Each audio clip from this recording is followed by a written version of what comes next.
Spiriglio's next investigation after Reeves would involve an even more famous personality of the 1950s, Marilyn Monroe, an investigation that would take over 8 years. She was born Norma Jean Baker, and her Cinderella story of the deprived, abused waif who soared to the heights of international fame can still weave a magic spell. Marilyn Monroe became the sex goddess for an era in films like Gentlemen Prefer Blondes and Some Like It Hot.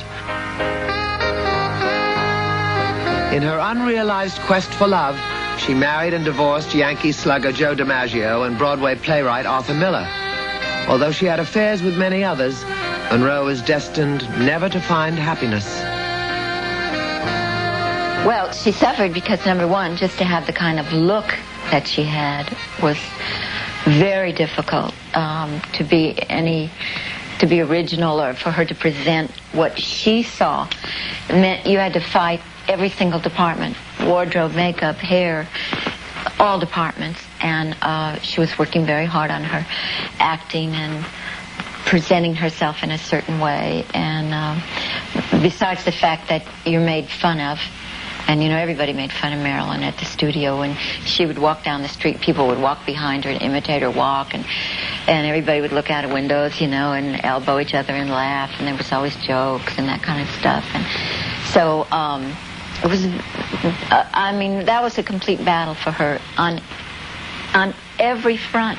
Marilyn had that aura about her that was supposed to be sexy on the screen, but she didn't really turn people on in her real life very, very much. Oh, I liked Marilyn very much. She was very shy, and I never saw anybody work harder in my life. All through lunchtime, she had her head in the book or in the script, and at night she would go and work with her coach. Well, if you've ever followed someone around making a motion picture, it's a tough day, and at the end of the day, you're good and tired. But Marilyn would go to her coach and work for 2 or 3 more hours. And when we were dancing, when we were doing all the rehearsals, the dance rehearsals, she just worked and worked and worked. And she felt like she was going to do it in spite of them. Marilyn Monroe, the golden girl of Hollywood, leaves behind a glittering and tragic legend. But whatever her personal and professional difficulties might have been, the world lost something radiant when Marilyn Monroe took her leave of it. When her nude, lifeless body was discovered in her bedroom, every major paper in the world carried the story. Her death came as a terrible shock, but the cause was not surprising to the millions of fans who believed she was as vulnerable and weak as her breathless image.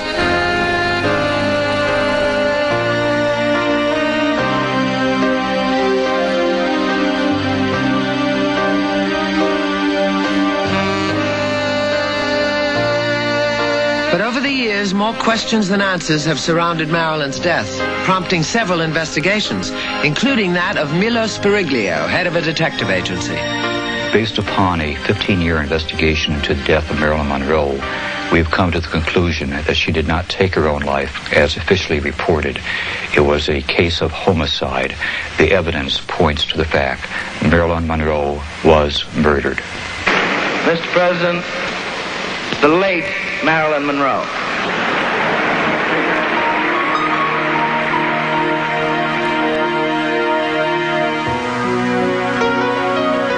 In 1982, Nick Harris detectives offered a $10,000 reward for Marilyn's diary.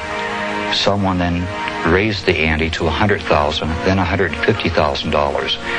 To this day, the diary has never been returned. The reward was not taken. It is my belief the diary was destroyed. It contained in it very dangerous information about political people, about the mafia, their connections with the President of the United States. When we first undertook the investigation of Marilyn's death, I read the autopsy report, showed it to some pathologists. We all came to the conclusion based upon Thomas Noguchi's autopsy of the decedent Marilyn Monroe, she did not swallow 47 Nebutel pills as reported.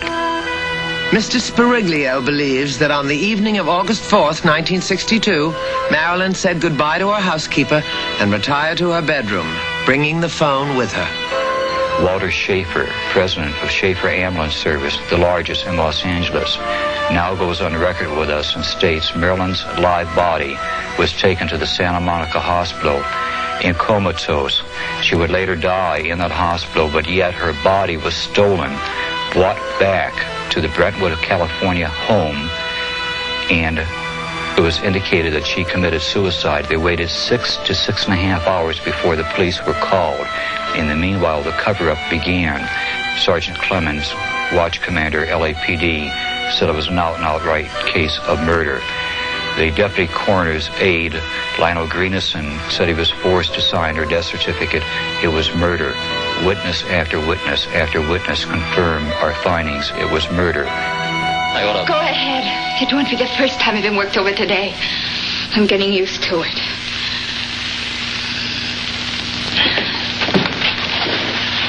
Where are you going?